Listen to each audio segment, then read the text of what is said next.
धमाकेदार, जानदार, शानदार क्वेश्चंस के साथ मैं भारती गौतम एक बार फिर आपका स्वागत करती हूं आज के एक इंपॉर्टेंट वीडियो लेक्चर में, जिसमें हम लोग डिस्कस करने वाले हैं हिस्ट्री का chapter number 2, that is nationalism in India. आप लोगों को पता है कि हम लोग एमसीक्यू सीरीज पर बात कर रहे हैं। इससे पहले भी मैं कुछ चैप्टर के एमसीक्यू क्वेश्चंस ऑलरेडी अपलोड कर चुकी हूं। अगर आपने वो वीडियोस अभी तक नहीं देखे हैं तो पहले जाकर वो वीडियो जरूर देख लीजिएगा, ताकि आपको पता लगे कि आपकी प्रेपरेशंस कैसी चल रही है और आप अपनी प्रिपरेशन को एक नई हाइट दे सकें। आज के इस वीडियो में भी हम लोग बहुत इंपॉर्टेंट क्वेश्चन डिस्कस करेंगे, जिसमें कुछ एमसीक्यू बेस्ड क्वेश्चन होंगे, कुछ आप लोगों के नॉर्मल क्वेश्चंस होंगे, कुछ आप लोगों के स्टेटमेंट बेस्ड क्वेश्चन होंगे, कुछ असर्शन रीजन होंगे। इस तरीके से मल्टीपल क्वेश्चंस जो है वो आप लोगों को मिलने वाले हैं। सो लेट्स गेट स्टार्टेड कि हमारा पहला क्वेश्चन आज का क्या रहने वाला है। So here is our first question, who was the writer of the book Hind Swaraj. जैसा कि आपको पता है कि इस बुक का नाम आपकी टेक्स्ट बुक में ऑलरेडी गिवन है, हिंद स्वराज। तो इसके राइटर कौन है? Options we are having Rabindranath Tagore, B R. Ambedkar, Mahatma Gandhi and Jawaharlal Nehru. तो करेक्ट आंसर पहले बता देती हूँ, करेक्ट आंसर से पहले कि आपको वीडियो देखना कैसे है। सबसे पहले क्वेश्चन रीड करोगे, after that just pause the video. मेरे आंसर बोलने से पहले वीडियो पॉज हो जाना चाहिए। आप वीडियो पॉज करेंगे, खुद आंसर देंगे और एक कॉपी अपने साथ रखेंगे कि आपने कितने आंसर करेक्ट दिए हैं। And after that in the and आपको क्या करना है, और जो भी मार्क्स आपने अचीव किए हैं वो मुझे आप कमेंट सेक्शन में जरूर बताएंगे। अगर पूरे फुल मार्क्स अचीव किए हैं दैट इज वेरी गुड, अगर 0 अचीव किए हैं तो और भी ज्यादा गुड, क्योंकि आप अभी अपनी गलतियों को पहचान लोगे तो बोर्ड एग्जाम में वो गलतियां दोबारा से नहीं दोहराओगे। इसलिए अभी गलतियों से नहीं डरना है और पूरी ईमानदारी के साथ अपने मार्क्स को आप मुझे कमेंट सेक्शन में बताएंगे। Is that clear? तो चलिए चलते हैं। ऑप्शंस हमारे पास 4 बता दिए थे मैंने आपको। The correct answer we are having here is the Mahatma Gandhi. Hind Swaraj book के राइटर कौन है? Mahatma Gandhi. Second question here we are having, which one of the following pairs regarding Indian nationalism is correctly matched? यानी कि इनमें आपको 4 पेयर दिए हुए हैं, आपको बताना है कि इनमें से कौन सा एक करेक्टली मैच है। 4 कौन से आपके? Sardar Patel Hindustan socialist republican army, Bhagat Singh Swaraj party, C R. Das Bardoli Satyagraha और जवाहरलाल नेहरू ओध किसान सभा। अगर आप जानते हैं कि 1920 में जो नॉन कोऑपरेशन मूवमेंट था, उस टाइम पर जवाहरलाल नेहरू और बाबा रामचंद्र गुहा ने मिलकर एक सभा बनाई थी, जो कि क्या थी? आपकी ओध किसान सभा, जिसे हम लोग अवध किसान सभा भी कहते हैं। तो आपका जो करेक्ट आंसर है वो कौन सा है? जवाहरलाल नेहरू और ओध किसान सभा, ये दोनों आपस में कनेक्टेड है। ना कि भगत सिंह स्वराज पार्टी से थे, ना ही सी.आर. दास बारडोली सत्याग्रह से थे, और ना ही सरदार पटेल आपके हिंदुस्तान सोशलिस्ट रिपब्लिकन आर्मी से थे। Is that clear?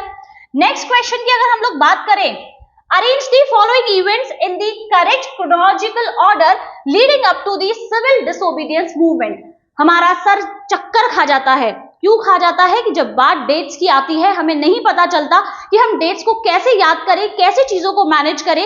क्या ऐसी टैबलेट कोई अवेलेबल है जो हम खाएं और हमें सारी डेट्स याद हो जाएं? तो वो चीज तो पॉसिबल नहीं है। तो पॉसिबल क्या है कि आप जितना चीजों को विजुअलाइज करोगे, जितना चीजों को समझने की कोशिश करोगे, स्टोरी को विजुअलाइज करोगे, उतनी ही ज्यादा आपको डेट्स अच्छे से याद होंगी। अगर आप चाहते हो कि मैं पर्टिकुलरली हिस्ट्री में डेट्स के ऊपर एक वीडियो बनाऊं, ताकि आपका कंप्लीट जो डेट्स वाला सेक्शन है, क्रोनोलॉजिकल सेक्शन है, वो उस वीडियो में कंप्लीट हो जाए, तो आप लोग मुझे कमेंट सेक्शन में जरूर बताइएगा। मैं उसका शॉर्ट या फिर एक लॉन्ग वीडियो आप लोगों के लिए जरूर प्रिपेयर करूंगी, ताकि आपको बोर्ड एग्जाम के टाइम में एक क्विक रिविजन जो है वो उस वीडियो से मिल जाएगा। ओके, तो यहां पर आपको क्या दिए हुए हैं? Boycott of the Simon commission, Purna Swaraj resolution passes, letter with 11 demands sent to viceroy Irwin and salt march. यहाँ पर 4 इवेंट दिए हुए हैं and these events leading up to the civil disobedience movement. इसके बाद क्या होगा? सिविल डिसोबीडियंस मूवमेंट होगा। ठीक है, अगर boycott of the Simon commission की बात की जाए, that is in 1927 if I am not wrong. ठीक है ना? पूर्ण स्वराज की अगर बात की जाए तो ये आपका लाहौर सेशन के अंदर हुआ था, जो कहां पर था? आपका 1929 में, है ना? कहां पर? तो लाहौर में हुआ था। और कब हुआ था? 1929 के अंदर। बात की जाए अगर आपका letter with 11 demands sent to viceroy Irwin, तो ये आप लोगों का 1930 के अंदर था। एंड सॉल्ट मार्च की बात की जाए तो ये भी आपका 1930 के अंदर था। तो ये दोनों तो 1930 सेम सेम हो गए, तो अब हम इसे कैसे एडजस्ट करेंगे क्रोनोलॉजिकल ऑर्डर के अकॉर्डिंग? तो यहाँ पर हमें ईयर के साथ इसके कुछ मंथ भी याद होने चाहिए ताकि हम उसे अच्छे से मैनेज कर पाए। और अगर नहीं भी पता तो आप ये सोचिए कि जो लेटर है डिमांड्स का वो तो रिजल्ट से पहले ही होगा। रिजल्ट क्या था हमारा? सॉल्ट मार्च था, तो डिमांड्स उससे पहले ही भेजी जाएंगी, तो ये पहले आएगा और ये बाद में आएगा। अगर आपको मंथ याद नहीं है तो की बात बता रही हूं, बट अगर मंथ पता है तो वेल एंड गुड, बहुत अच्छी बात है। ये कब था आपका? जनवरी 31 को गांधी जी जो डिमांड्स भेजी थी वो कब था आपका? जनवरी 31 1930। और बात की जाए अगर सॉल्ट मार्च की तो ये क्या था आपका? 12 मार्च, 12 मार्च से स्टार्ट हुआ था। That you know very well कि अपने 78 वॉलंटियर्स के साथ गांधी जी ने क्या स्टार्ट किया था? सॉल्ट मार्च स्टार्ट किया था, जिसे हम लोग क्या बोलते हैं? दांडी मार्च भी बोलते हैं। Is that clear? I hope आप लोग को समझ में आ गया हो। तो इसका क्रोनोलॉजिकल ऑर्डर क्या है? 1 2 3 4, यही ऑर्डर बनेगा इसका। तो करेक्ट आंसर क्या है हमारा? D, 1 2 3 4। Is that clear to you? Next question की तरफ मूव करते हैं। यहां पर आपको एक पिक्चर दिया हुआ है, इस पिक्चर को अपने दिमाग में सेट कर लीजिए और बुक के पन्ने मत पलटिएगा, दिमाग में अभी इस पिक्चर को सेट कर लीजिए। पहले नहीं देखा कोई बात नहीं, अब देख लिया, अब समझ में आ गया ना। ये पिक्चर से क्वेश्चन क्या बन रहा है देख लेते हैं। Which of the following events related to this image of Gandhi?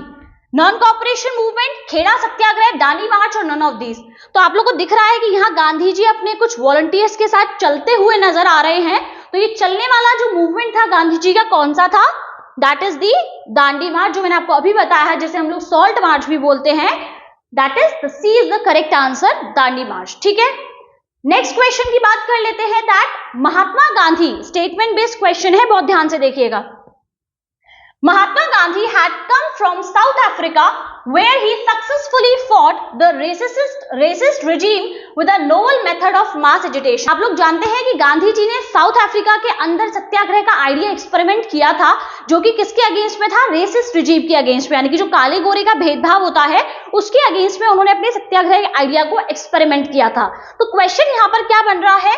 According to the above mentioned statement, choose the correct year in which Mahatma Gandhi return to India. मतलब गांधी जी साउथ अफ्रीका में थे, तो वो साउथ अफ्रीका से इंडिया लौटकर कब आए ये आपको बताना है। अगर एक छोटा सा हिंट मैं दूं तो उस दिन हम लोग एनआरआई डे सेलिब्रेट करते हैं, जब महात्मा गांधी साउथ अफ्रीका से इंडिया लौटकर आए थे। तो वो कौन सा दिन था? क्या आप जानते हैं कि हम एनआरआई डे सेलिब्रेट कब करते हैं? तो यहां पर ईयर की अगर बात की जाए और मंथ की अगर मैं बात करूं, दैट इज दी जनवरी 1915, और डेट क्या है?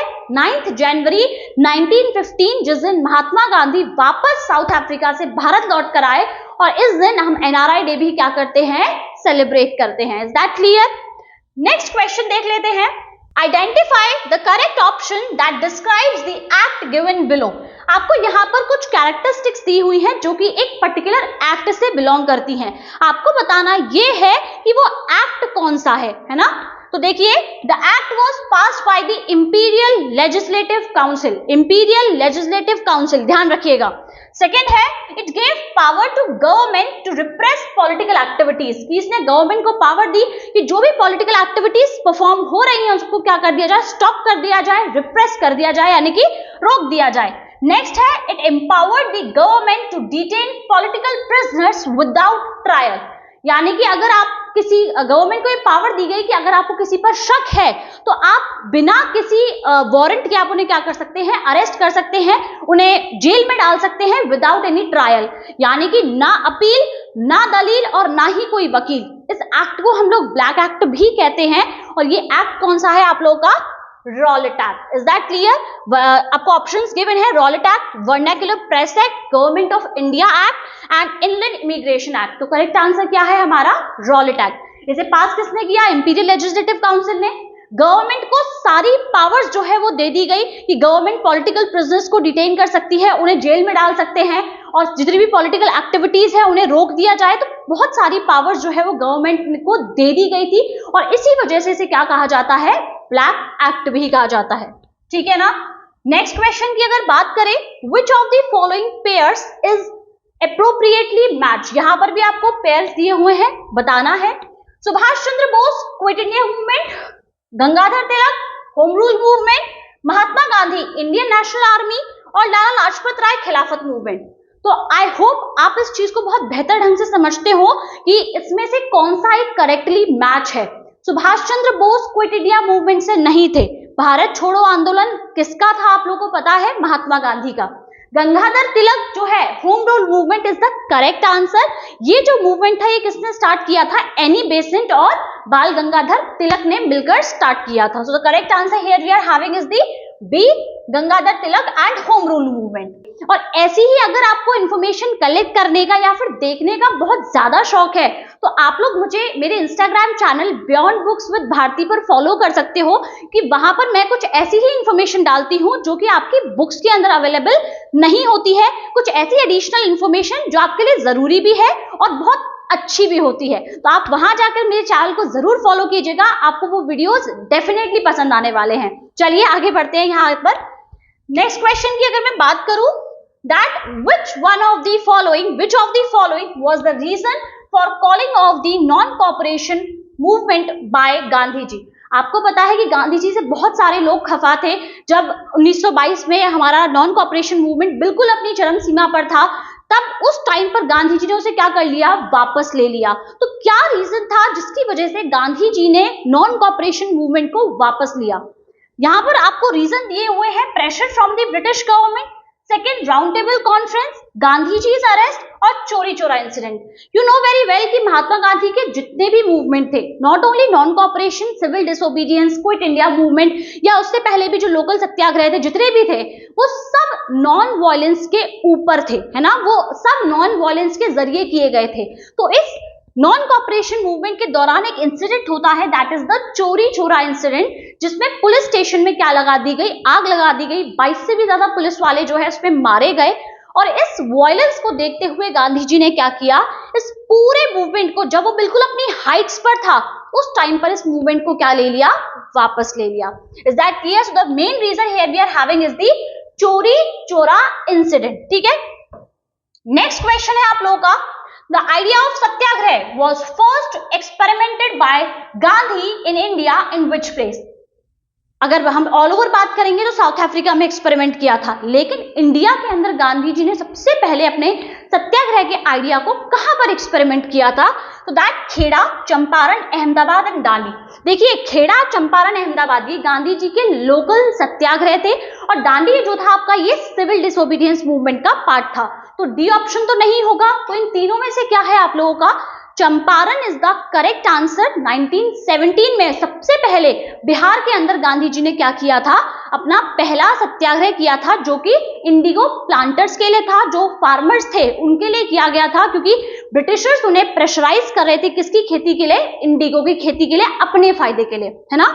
तो इसको लेकर क्या किया गया, एक सत्याग्रह किया गया। नेक्स्ट अगर बात की जाए, which one of the following leaders is associated with the term पूर्ण स्वराज? पूर्ण स्वराज की मांग किसने रखी थी? तो वो आपके रखी गई थी लाहौर सेशन के अंदर, और किसने रखी थी वही एक नाम आपको बताना है जो कि उससे कनेक्टेड है।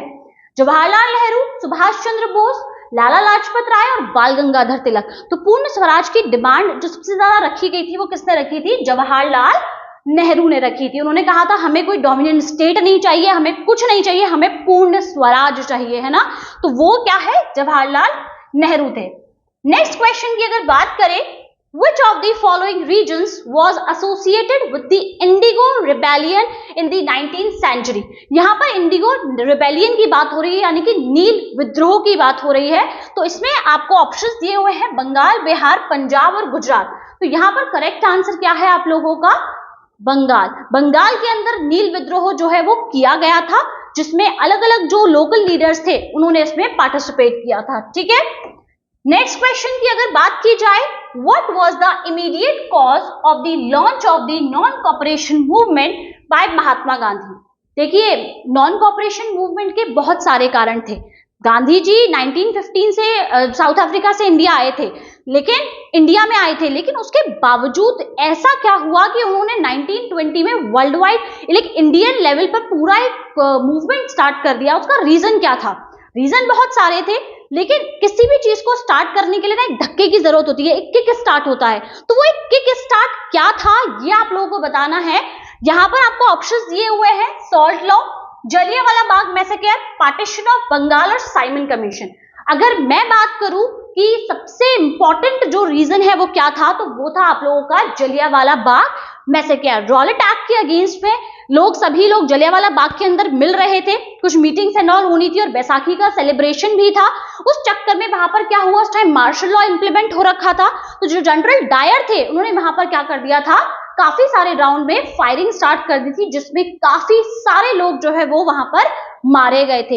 इस एक इंसिडेंट से इंडिया में सभी लोग बहुत ज्यादा शॉक में थे और इसी इंसिडेंट को देखते हुए गांधी जी ने क्या स्टार्ट किया था, नॉन कॉपरेशन मूवमेंट को स्टार्ट किया था। तो वो किक स्टार्ट, वो धक्के वाली चीज वो क्या थी यहाँ पर, वो धक्का यहाँ पर था जलियांवाला बाग मैसेकर यानी कि जलियांवाला बाग हत्याकांड। Is that clear? Next question देख लेते हैं। In which session of the Indian National Congress was the demand for पूर्ण स्वराज फॉर्मलाइज्ड? हम अभी पूर्ण स्वराज की बात कर रहे हैं कि पूर्ण स्वराज जवाहरलाल नेहरू लेकर आए, हमने ये सारी चीजें देखी, लेकिन वो पूर्ण स्वराज किस सेशन के अंदर फॉर्मली अडॉप्ट किया गया, उस डिमांड को माना गया, तो वो क्या था आप लोगों का, कौन सा सेशन था? Bombay session 1920, Lahore session 1929, Calcutta session 1928, Lucknow session 1960। तो मैंने आपसे अभी 4 कांग्रेस सेशन के बारे में पूछा था, कैलकाटा, सूरत और कौन सा था, लाहौर एंड मद्रास। 4 सेशंस के बारे में पूछा था, उसमें से एक की स्पेशलिटी तो आपको यही पता लग गई कि जो लाहौर सेशन था 1929 का, उसके अंदर क्या किया गया, पूर्ण स्वराज की मांग को अडॉप्ट किया गया और उसके बाद जवाहरलाल नेहरू ने ये कहा था कि आने वाली 26 जनवरी को हम भारत का स्वतंत्रता दिवस जो है वो मनाएंगे, और मनाया गया था। और इसी डेट को याद रखने के लिए हमारा जो संविधान है वो बनकर 26 नवंबर 1949 को ही रेडी हो गया था, लेकिन उसे उस दिन लागू नहीं किया गया। लागू कब किया गया? 26 जनवरी 1950 को लागू किया गया। कि वो डेट को रिमेम्बरेबल बनाना था, मेमोरेबल बनाना था, इसीलिए उस डेट को जो है वो चुना गया था। एग्जैक्टली, क्योंकि उस टाइम पर 26 जनवरी में हमें आजादी नहीं मिली थी, दैट्स व्हाई, इसलिए हमने उस डेट को बाद में चूज किया। ठीक है ना? नेक्स्ट अगर बात की जाए, why did Mahatma Gandhi organise the Champaran satyagraha in Bihar in 1917? अभी बताया था कि गांधी जी का लोकल सत्याग्रह था बिहार के अंदर चंपारण में, तो वो क्यों हुआ था, गांधी जी ने क्यों किया था? To protest against the British salt law, to support the indigo farmers, to demand self rule, to protest against the Rowlatt act. Local satyagraha था, तो वो क्या होगा, कहीं ना कहीं इंडिगो फार्मर्स को सपोर्ट करने के लिए जो है गांधी जी ने किया था। ब्रिटिशर्स बहुत फोर्स कर रहे थे फार्मर्स को कि उन्हें क्या करनी है, नील की खेती करनी है, क्योंकि जो इंडिया की इंडिगो थी उसकी क्वालिटी बहुत अच्छी होती थी, बट कहीं ना कहीं सॉइल की फर्टिलिटी खराब होती थी। दैट्स व्हाई फार्मर्स ज्यादा उसे प्रोड्यूस करना नहीं चाहते थे, लेकिन जो ब्रिटिशर्स थे वो उन्हें फोर्स करते थे कि आपको इसी की खेती जो है वो करनी है। तो इसी तरीके के कुछ रीजंस की वजह से क्या किया गया, कहीं ना कहीं इंडिगो फार्मर्स को सपोर्ट करने के लिए गांधी जी ने अपना पहला सत्याग्रह चंपारण के अंदर किया था। क्लियर है? नेक्स्ट क्वेश्चन की अगर बात की जाए, which of the following was the major demand of the Simon commission? Simon commission की मेजर डिमांड आपको बतानी है क्या थी? प्रोविंशियल ऑटोनॉमी फॉर इंडियंस, कि इंडियंस को जो अपनी प्रांतीय तौर पर क्या दे दी जाए, ऑटोनॉमी प्रोवाइड कर दी जाए, पावर्स दे दी जाए। Rejection of the Rowlatt act, full independence for India, reforms in the legislative structure. तो फुल इंडिपेंडेंस की तो कोई बात ही नहीं थी यहाँ पर, और रॉलेट एक्ट तो ऐसा कुछ भी नहीं है कि रॉलेट एक्ट का रिजेक्शन की बात हो। तो यहाँ पर क्या था, reforms in the legislative structure. जो इंडिया के अंदर ब्रिटिशर्स का स्ट्रक्चर, लेजिस्लेटिव स्ट्रक्चर वर्क कर रहा था, उसमें रिफॉर्म को लेकर बात की गई थी साइमन कमीशन के द्वारा। जब साइमन कमीशन रिफॉर्म ही चाहता था, फिर भी लोगों ने उसे बॉयकॉट किया। इसका रीजन क्या था, ये मुझे आप कमेंट बॉक्स में जरूर बताइएगा। अगर आपको पता है और नहीं पता है तो मुझसे जरूर पूछिएगा कि मैम क्या रीजन है, तो मैं नेक्स्ट वीडियो में उसे जरूर कवर करूंगी। ठीक है? Correct answer here we are having is the reforms in the legislative structure. Next question here we are having is the which of the following mark the end of the non cooperation movement? अभी starting देखी थी, starting क्या थी, Jallianwala Bagh massacre थी। Ending क्या है, किस event को माना जाता है कि इसके बाद नॉन कॉपरेशन मूवमेंट क्या हो गया, एंड हो गया? तो भाई वही मूवमेंट होगा जब गांधी जी ने उसे वापस ले लिया। वापस कब लिया था, अभी एक क्वेश्चन में बताया था, वो था आपका कौन सा, चोरी चोरा इंसिडेंट, है ना, द चोरी चोरा इंसिडेंट। उस टाइम पर गांधी जी ने, after this incident, Gandhi ji ने उस मूवमेंट को वापस ले लिया, कॉल्ड ऑफ कर दिया। ठीक है? नेक्स्ट क्वेश्चन की बात की जाए, What did the Gandhi-Irwin Pact of 1931 include? कि गांधी जी का गांधी-इरविन पैक्ट जो था, यानी कि सिविल डिसोबीडियंस मूवमेंट के बाद एक पैक्ट साइन हुआ, गांधी-इरविन पैक्ट, गांधी जी और वाइसराय लॉर्ड इरविन जो थे उनके बीच में। तो पैक्ट के अंदर क्या डिमांड्स थी वो यहाँ पर बताना है। Recognition of the Indian independence, अगर ऐसा होता तो भारत 1931 में ही आजाद हो जाता, 1947 की वेट हमें नहीं करनी पड़ती, तो ये तो नहीं हो सकता।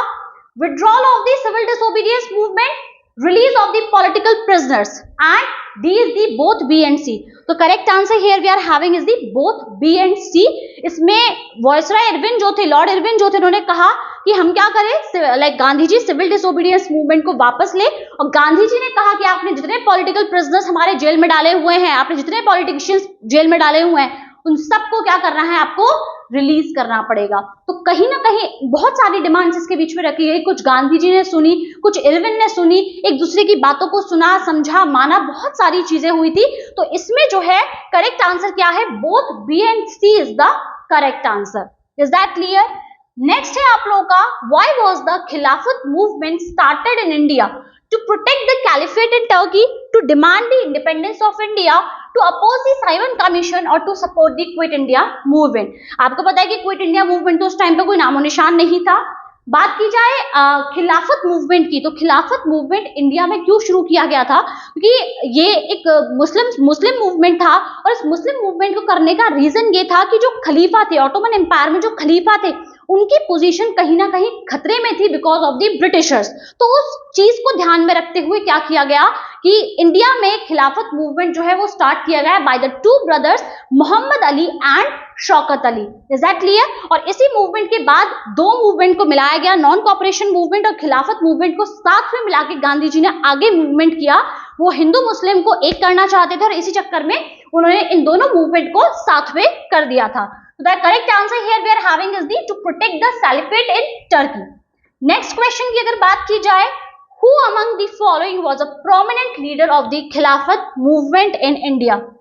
आंसर मैं खुद ही बता चुकी हूँ, अभी मुझे नहीं पता था। नेक्स्ट क्वेश्चन यही है कि दैट खिलाफत मूवमेंट का कौन जो है वो लीडर था इंडिया के अंदर?